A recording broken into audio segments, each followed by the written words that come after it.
કચ્છ એવો વિસ્તાર છે કે જ્યાં તમે ઝુમ્બા ક્લાસીસ બી જોઈ શકો છો, ત્યાં ફોક ડાન્સના ક્લાસીસ પણ છે, અહીંયા ભરતનાટ્યમના ક્લાસીસ બી છે, અહીંયા કથક પણ શીખે છે લોકો, અને યોગા પણ શીખતા હોય છે. સાંજના સમયે આપણે યોગા શીખવા બી જતા હોય છે. એટલે હવે એક ક્રિએટિવ વસ્તુને એ લોકો કરિયર તરફ લઈ જતો આપણું કચ્છનું પણ એમાં આપણે સમાવેશ કરી શકીએ કે આજનો યુવાન ડીજે અને ફાસ્ટ ટ્રેકના સોંગ્સ પણ એટલા જ એન્જોય કરે છે, પણ એની સાથે ભજન જેમિંગમાં પણ એટલા જ સરસ રીતે ઇન્વોલ્વ થાય છે.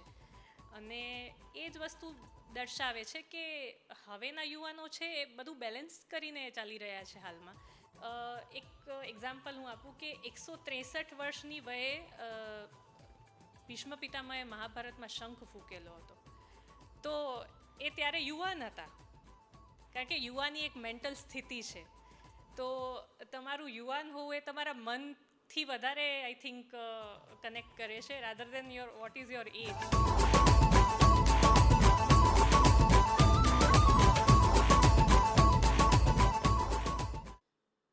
નમસ્તે દર્શક મિત્રો, કચ્છ મિત્ર પોડકાસ્ટમાં આપનું સ્વાગત છે. આપણી વચ્ચે વાતચીત કરવા માટે આજે છે દેવાંશી ગઢવી. એક યુવા ચહેરો છે, યુવા અધિકારી છે અને ભુજની દીકરી, અને એક બહુ મહત્ત્વની જવાબદારી સંભાળે છે જિલ્લા યુવા વિકાસ અધિકારી તરીકેની. અને આપણે આજે જાણીએ છીએ કે યંગસ્ટર્સ, યુવા આજે એક ચર્ચાનો મુદ્દો છે. યુવાની આજે નો ડાઉટ આજે પ્રોગ્રેસ છે અને ભારત દેશ આપણો યુવાઓનો દેશ છે. અને એક ચિંતાનું પણ મા બાપ માટે કારણ છે કે આજની પેઢી કંઈ ઇન્ટ્રોવર્ટ થતી જાય છે, એમના શોખ જુદા છે, એમનું બિલીવ અથવા તેની વિચારસરણી જુદી છે. આવા માહોલમાં દેવાંશીબેન સાથે આપણે જે યુથ કલ્ચર છે, કચ્છની જે સંસ્કૃતિ છે અને કચ્છના યુવાનો માટે જે ઓપોર્ચ્યુનિટી છે આ ફિલ્ડની, એની બધી વાતચીત કરશું. તમે એક યુવા અધિકારી છો અને ખાસ તો જિલ્લા યુવા વિકાસ અધિકારી તરીકેની ભૂમિકા ભજવી રહ્યા છો. તો આ ભૂમિકા કે આ પદ ઉપર તમે કઈ રીતે પહોંચ્યા, અને એની સાથે મારે એ પણ જાણવું છે કે આપનું જે ડિપાર્ટમેન્ટ છે એ શું કામ કરે છે? સૌ પ્રથમ તો થેન્ક યુ, કચ્છ મિત્ર પોડકાસ્ટના માધ્યમથી આજે બહુ બધા યુવાનો સાથે કનેક્ટ કરવાનો ચાન્સ મળી રહ્યો છે. અને જ્યારે વાત કરીએ યુવા વિકાસ અધિકારી તરીકે કામગીરીની, તો કચ્છ જિલ્લામાં જ્યારે હું અત્યારે પોસ્ટેડ છું, તો અહીંયાની સંસ્કૃતિ, અહીંયાના યંગસ્ટર્સ માટે કઈ કઈ વસ્તુઓ અમે લોકો એન્હેન્સ કરી શકીએ, અમે લોકો વિવિધ એક્ટિવિટીઝ યુવાનો સાથે રહીને કરતા હોઈએ છીએ. યુવા ઉત્સવ છે, કલા મહાકુંભ છે, ચિલ્ડ્રન્સ માટે બાળ પ્રતિભા શોધ સ્પર્ધાઓનું અવારનવાર અમે લોકો આયોજન કરતા હોઈએ છીએ. એ સિવાય બોર્ડર એરિયાના ગામોથી યુવાન પરિચિત બને એના માટે અમે આપણી સરહદ ઓળખો એક અમારો આઇકોનિક કાર્યક્રમ છે કે જેમાં ગુજરાતના દરેક જિલ્લામાંથી એક શ્રેષ્ઠ કેન્ડિડેટ્સ, સિલેક્ટેડ કેન્ડિડેટ્સ આવતા હોય છે. એમને અમે કચ્છની જે સંસ્કૃતિ છે, અહીંયાનું બોર્ડર એરિયામાં લોકો કઈ રીતે રહે છે, અને કચ્છના લગભગ બધા જ મેઇન જે સ્થળો છે કે જે આપણા દેશની રાષ્ટ્રભાવના પણ એમનામાં જાગૃત થાય, એ બધી બાબતોને આવરી લેતો એક આ કાર્યક્રમ હોય છે. એ સિવાય સંસ્કૃતિને લગતા ઘણા બધા પ્રોગ્રામ છે, પર્યટન પર્વ છે, શક્તિ પર્વ છે. માતાના મઢ ખાતે એક નવરાત્રિ સમયે અમે શક્તિ પર્વ કાર્યક્રમ કરતા હોઈએ છીએ કે જે દરેક શક્તિપીઠ, ગુજરાતના જેટલા શક્તિપીઠો છે ત્યાં દર વખતે થતો હોય છે. તો એક શક્તિ ઉપાસના કાર્યક્રમ પણ આપણે ત્યાં કરતા હોઈએ છીએ. એટલે આ રીતના વિવિધ કાર્યક્રમો, અને એ સિવાય પણ ખાસ સંસ્કૃતિને ઉત્તેજન આપતા જે કોઈ કાર્યક્રમનું આયોજન થતું હોય એ અવારનવાર આપણે ત્યાં કરતા હોઈએ છીએ. દેવાંશીબેન, આજનો યુવાન અથવા તો આજનો જે વિદ્યાર્થી છે જેને કારકિર્દી ઘડવી છે, પોતાનું જીવન બનાવવું છે, અને આપણે એનો ટ્રેન્ડ અલગ જાતનો છે. અને આપણે જોઈએ છીએ કે 10th કે 12th પાસ થાય એટલે કોઈ બી યંગસ્ટર છે એટલે એનું સપનું હશે ડૉક્ટર બનવું કે એન્જિનિયર બનવું કે સોફ્ટવેર એન્જિનિયર બનવું, એ જાતનું. તમારું જે કામગીરી છે આખી વિશેષ પ્રકારની છે. તો એક મહત્ત્વનો પ્રશ્ન એ છે કે સંસ્કૃતિ છે, કલ્ચર છે કે કળા છે, એ જીવનમાં વિદ્યાર્થીને કઈ રીતે મદદરૂપ બની શકે? યસ સર, સાચી વાત છે. પહેલાં તો એક એવો જમાનો હતો કે જ્યાં માત્ર બુકિશ નોલેજ અથવા પુસ્તકીયું જ્ઞાન હોય, કે તમે માત્ર ડૉક્ટર કે એન્જિનિયર હો તો જ એ ડિગ્રી ગણાતી. પણ આજનો જે જમાનો છે, આજનું જે કલ્ચર છે એ કમ્પ્લીટલી સ્કિલ બેઝડ પણ કહેવામાં આવે છે. તમારી પાસે જે કોઈ નવી સ્કિલ હશે, નોલેજ હશે, કોઈ સારું બ્લોગિંગ કરે છે, કોઈ સારું ક્લાઉડ કિચન ચલાવે છે, ઘરેથી બેકિંગ કરીને તમે લોકો કેક મેકિંગનું કામ કરે છે, અમુક હેન્ડીક્રાફ્ટને લગતું કામ પણ લોકો કરે છે. એટલે હવે નવા આયામો એક સેટ થયા છે યુવાનો માટે કે નોટ જસ્ટ અમુક જ કોર્સ અને ડિગ્રી હોય તો જ તમે નોલેજેબલ પર્સન છો. તમારા ગમતા ક્ષેત્રની અંદર તમે રોજગારી મેળવી શકો છો. તમારું એમાં પેશન હોવું જરૂરી છે. અમુક લોકો અત્યારે ન્યુટ્રિશનનું કોર્સ કરે છે, સ્કિલ છે, પણ એક યોગા છે, બહુ બધા હવે આપણે ત્યાંની યુનિવર્સિટીમાં પણ નવા નવા કોર્સિસ ઉમેરાયા છે. ટુરિઝમ છે, હોસ્પિટાલિટી છે, જર્નાલિઝમનું કોર્સ પણ આઈ થિંક કચ્છમિત્ર દ્વારા ત્યાં કરવામાં આવે. એટલે યોગા છે, એસ્ટ્રોલોજી છે.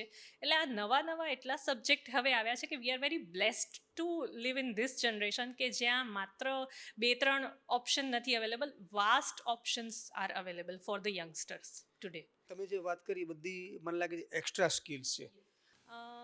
અને એક બીજી વાત પણ હું શેર કરવા માંગીશ દીપક સર, કે મારું જ્યારે હું લખું પણ છું ક્યારેક, મારા નિજાનંદ માટે લખું છું, તો 2016માં 12 જૂન સ્વામી વિવેકાનંદનો જન્મદિવસ અને યુવા દિવસ તરીકે જેને આપણે ઓળખીએ છીએ અને ઉજવીએ છીએ, તો મેં મારો યુવા કેવો હોવો જોઈએ ને એના માટેનો એક આર્ટિકલ કચ્છમિત્રમાં લખેલો હતો.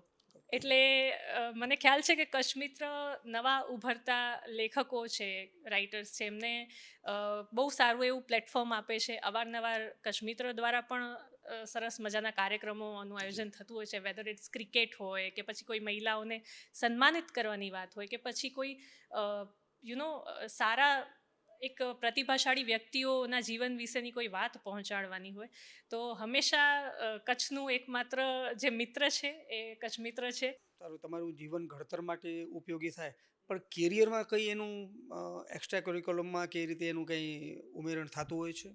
યસ, ડેફિનેટલી કેરિયરમાં પણ એ ઇમ્પોર્ટન્ટ છે. અમુક લોકો મ્યુઝિક ક્લાસીસ ચલાવે છે.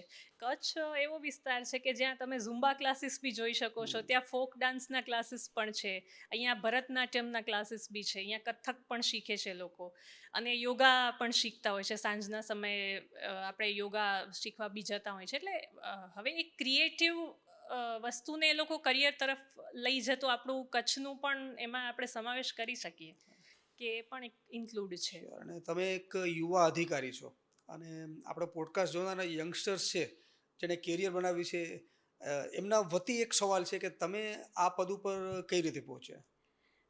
યસ, જ્યારે આ એક્ઝામ આપવાની હતી ત્યારે એમાં એક graduation plus special degree required હતી, તો ત્યારે મેં સંગીત વિશારદ કરેલું છે ક્લાસિકલ મ્યુઝિકમાં, અને મારું ગ્રેજ્યુએશન કોમર્સમાં છે. તો એ બંને ડિગ્રી એમાં રિક્વાયર્ડ હતી જ્યારે આ એક્ઝામ હતી ત્યારે. તો after that interview and then selection. કલ્ચરની વાત છે, સંસ્કૃતિ કે આપણા વારસાની વાત છે, તો કચ્છ કઈ રીતે જુદું પડે છે અને કચ્છની વિશેષતાઓ શું? યસ, એ વસ્તુ છે કે પહેલાં લોકો એવું કહેતા કે કચ્છ છે સજાનો જિલ્લો છે. કોઈ પણ અધિકારી આવે ને તો એવું લાગે કે આ સજામાં તમને કચ્છ મૂક્યા છે. પણ હવે સિચ્યુએશન એટલી બદલાઈ છે કે લોકો કચ્છ આવવા માટે એમ કે વિચારે છે, કારણ કે કેટલી વિશાળ અને વિપુલ તકો કચ્છમાં છે. આપણે એક માત્ર એવો જિલ્લો છે કે જે વિસ્તારની દૃષ્ટિએ સૌથી મોટો જિલ્લો છે. રણ, ડુંગર અને દરિયો એ આપણું કચ્છ ધરાવે છે. એ સિવાય આપણી પાસે ટુરિઝમને લઈએ કે આપણું અલગ એક લોકનૃત્ય, આપણી અલગ કચ્છી ભાષા છે. એટલે ગૌરવ લેવા જેવી એટલી બધી બાબતો છે બિંગ કચ્છી, કે તમને એવું થાય કે ભગવાને તમને કચ્છમાં જન્મ આપ્યો એટલે એટલું સરસ. તમે અહીંયાની આબોહવા છે કે દરેક ગુજરાતના જિલ્લામાં રાત્રે પણ એટલી ગરમી હોય, ઉષ્ણ ગરમી હોય, પણ તમે કચ્છમાં હો તો રાત્રે એકદમ ઠંડકનો અહેસાસ થાય. એટલે એવા જિલ્લામાં જ્યારે આપણે રહીએ છીએ, અહીંયાનું એક ફૂડ કહીએ કે દરેક વસ્તુમાં એક વિવિધતા છે. એમણે ભગવાને આપણને રણ આપ્યું છે, પણ અહીંયાના લોકો છે એકદમ હેતાળ આપ્યા છે, સૂકી ધરાના હેતાળ હૈયા, કે રંગબેરંગી સંસ્કૃતિ આપી છે આપણને. કહેવાય ને કે એક વસ્તુ ભગવાન છીને તો એક આપી દે. કચ્છમાં ઘણી જ બધી વિશાળ પ્રમાણમાં શક્યતાઓ છે ઊંચાઈઓ સર કરવાની, અને આ જિલ્લો એ પોતાનામાં એક અલગ જ લેવલે છે. તમે એક કલાના પોષક છો. તમારું જે કામગીરી છે, કલાને ઉત્તેજન આપવાનું છે. એક પ્રશ્ન એ છે કે દરેકના જીવનમાં કળા એક અલગ નિખાર આપતો હોય છે, ઘણાને શોખ હોય છે, પણ એવી એક વિચારસરણી છે કે અમુક ઉંમર થાય પછી એમાં આગળ ન વધે, અથવા તો એક મેન્ટાલિટી છે કે કળા અમુક યંગસ્ટર હોય ત્યાં સુધી જ, કે બાળકો હોય ત્યારે જ શીખી શકાય. તો તમે શું માર્ગદર્શન આપશો કે કોઈને સંગીત શીખવું છે, કોઈને નૃત્ય શીખવું છે, તો કઈ ઉંમર સુધી એમાં આગળ વધી શકાય? C, learning is a never ending process, અને શીખવાની કોઈ ઉંમર નથી હોતી, અને બહુ જ સાચી વસ્તુ છે. અને એ વસ્તુ દરેક વ્યક્તિને લાગુ પડે છે કે તમે ગમે એ એજમાં તમારું ગમતું કામ કરી શકો છો, શીખી શકો છો. એટલે કોઈ પણ એજનો વ્યક્તિ એને મનગમતી એક્ટિવિટીઝ કરી શકે છે, એના માટે કોઈ ઉંમર બાદ નથી હોતી, એવું મારું માનવું છે. એક એક્ઝામ્પલ હું આપું કે 163 વર્ષની વયે ભીષ્મ પિતામહે મહાભારતમાં શંખ ફૂંકેલો હતો. તો એ ત્યારે યુવાન હતા, કારણ કે યુવાની એક મેન્ટલ સ્થિતિ છે. તો તમારું યુવાન હોવું એ તમારા મનથી વધારે આઈ થિંક કનેક્ટ કરે છે, rather than what is your age. તો તમે કોઈ પણ હોય સારું કોઈ શીખવાની વસ્તુ છે તો એ તો ગમે ત્યારે તમે શીખી શકો છો. દેવાંશીભાઈ, પુરાતન એ કાળમાં તો મને લાગે છે ઉંમરની કોઈ કાળની અસર જ નહોતી. એટલે આપણે જોઈએ છીએ કે ઘણા દેવતાઓની કોઈ ઉંમર ન હોય, યસ, અને ભીષ્મ પિતામહ 150 વર્ષ કે ઇટ્સ ઓલ અબાઉટ માઇન્ડ. એ હા, તમારી મનોસ્થિતિ ઉપર ડિપેન્ડ કરે છે ડેફિનેટલી. કે અત્યારે હવેનો સવાલ મારો એ છે કે અત્યારે જે માહોલ છે, ટેકનોલોજીનો માહોલ છે, અને આજનો યુવાન પણ ખૂબ જ ટેકનોસેવી છે, અને એઆઈ આવી ગયું. એઆઈ એટલે આપણે જાણીએ છીએ કે આપણી જે પણ એબિલિટી છે, હવે આપણે ટૂલ્સ મારફત એનો આપણે ઉપયોગ કરતા થયા છે. તો મને એમ લાગે છે કે તમારી જે પ્રવૃત્તિ એની સામે એક મોટી ચેલેન્જ છે કે એક તરફ ટેકનોલોજી વધે છે, બીજી બાજુ આપણું ટ્રેડિશન છે એ જાળવવાનું છે. તો યસ, આ શક્ય બનશે? ટ્રેડિશન કઈ રીતે જળવાશે? ડેફિનેટલી મને એવું લાગે છે કે અગર સોશિયલ મીડિયા છે તો એનો આપણે અગર પોઝિટિવ ઉપયોગ કરીએ ને તો ઘણા બધા યુવાનો સાથે આપણે એક સરસ પોઝિટિવ બાબતોને શેર કરી શકીએ છીએ. એક સરસ મજાનું પ્લેટફોર્મ છે. એટલે નવી આવતી ટેકનોલોજીને અગર આપણે પોઝિટિવ પાસા તરફ જોઈએ ને તો એ વરદાન પણ છે એક રીતે, કે એક સાથે તમે ઘણા બધા લોકો સાથે કનેક્ટ કરી શકો છો. એક સરસ મજાની માહિતી કે કોઈ મેસેજ તમે એક સાથે બહોળા પ્રમાણમાં લોકોને આપી શકો છો. તો એ એટલું હેલ્પફુલ પણ છે. સોશિયલ મીડિયામાં આજનો યુવાન જો પોતાની રીતે કોઈ પોતે સારી કામગીરી કરતો હોય છે, એને એ શેર કરે, અથવા પોતાનો કોઈ બિઝનેસ ચલાવે છે, તો એ વસ્તુને એના પ્લેટફોર્મથી ઘણો બધો બેનિફિટ થાય છે. આજે જે યંગસ્ટર માટેની જે એક માન્યતા છે કે આજનો યુવાન, મેં કહ્યું, ટેકનોસેવી છે, અલગ વિચારસરણીનો છે, પણ એની સાથે આજનો યુવાન તમે જોશો તો ભજન જેમિંગ એમાં પણ આગળ વધી છે. તો આ મિક્સઅપને કઈ રીતે તમે જુઓ છો?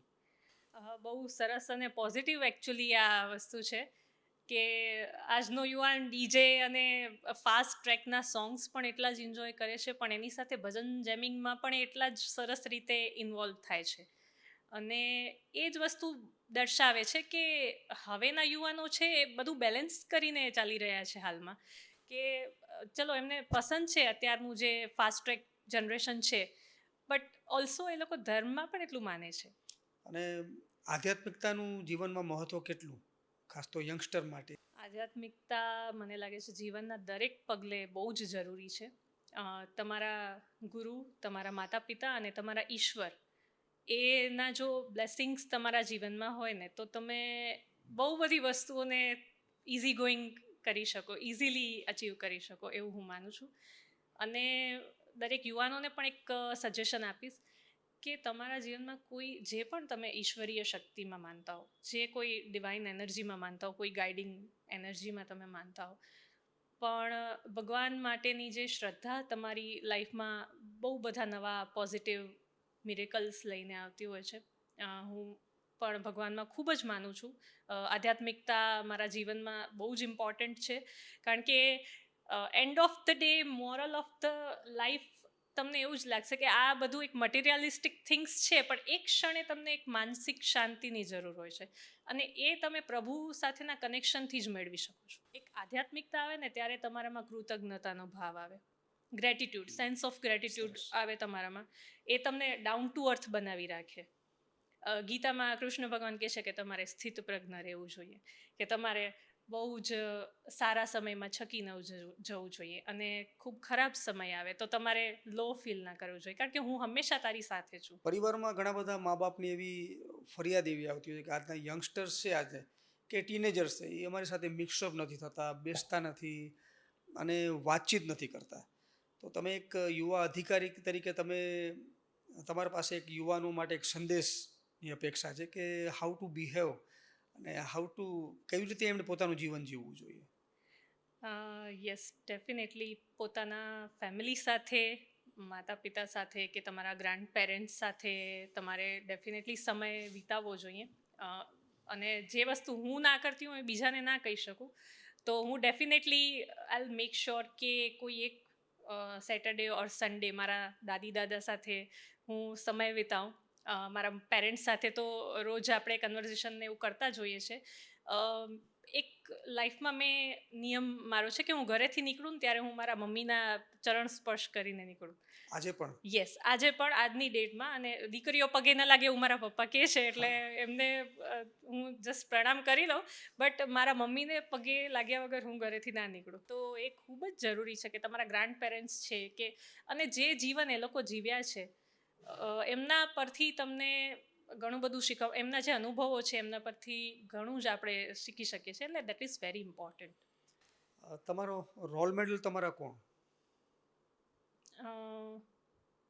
રોલ મોડલ મારા માટે મારા મધર છે. દરેક વ્યક્તિની લાઈફમાં કોઈ એક વ્યક્તિ એવું હોય છે, તો મારા મમ્મી મારા માટે સૌથી વધારે મારી સશક્તિકરણની જે ઇન્સ્પિરેશન છે એ મારા મમ્મી છે. અને હું એમની એકમાત્ર દીકરી છું. તો since that time they decided કે okay, if there is a one child and daughter, we want a daughter and that's fine. So proudly they have raised me. અને મારા માટે સશક્તિકરણનું આઈ થિંક જે એક્ઝામ્પલ છે કદાચ મારા ઘરેથી જ શરૂ થાય છે, and they have motivated me so much. Gadhvi સમાજમાંથી તમે આવો છો, ચારણ સમાજ, અને સોનલમાના આશીર્વાદ, કારણ કે સોનલમાં પોતે એક શક્તિનું એક પ્રતીક છે. અને આજે આપણે જોઈએ છીએ કે એક જમાનો એવો હતો કે અમુક કોમ કે અમુક જ્ઞાતિઓનું એજ્યુકેશનમાં ખાસ એટલું બધું પ્રમાણ દેખાય નહીં, પણ આજે ગઢવી સમાજની દીકરીઓ વહીવટી સેવા હોય કે પોલીસ ફોર્સિસ હોય, ઇવન આર્મી, અને તમારા જેવા આવી યુથ એક્ટિવિટી એમાં પણ બહુ સારી પોઝિશનમાં મેળવીને આગળ વધ્યા છે. દેવાંશીબેન, ખૂબ મજા આવી. કચ્છ મિત્ર પોડકાસ્ટમાં ઘણી બધી નોલેજ, ઘણી બધી માહિતી તમે શેર કરી, અને તમારો પોડકાસ્ટ જોઈને, તમારા વિચારો જાણીને મને એમ લાગે છે કે ઘણા બધા યુવાનો, હજારો યુવાનોને એક પ્રોત્સાહન મળશે કે તમે પોતે કઈ રીતે તમારે જીવન બનાવવું, કઈ રીતે તમારે આગળ વધવું. Thank you very much. Thank you so much Kutch મિત્રની સમગ્ર ટીમ. તમે મને આટલું સરસ પ્લેટફોર્મ આપ્યું મારી વાતને શેર કરવા. Thank you.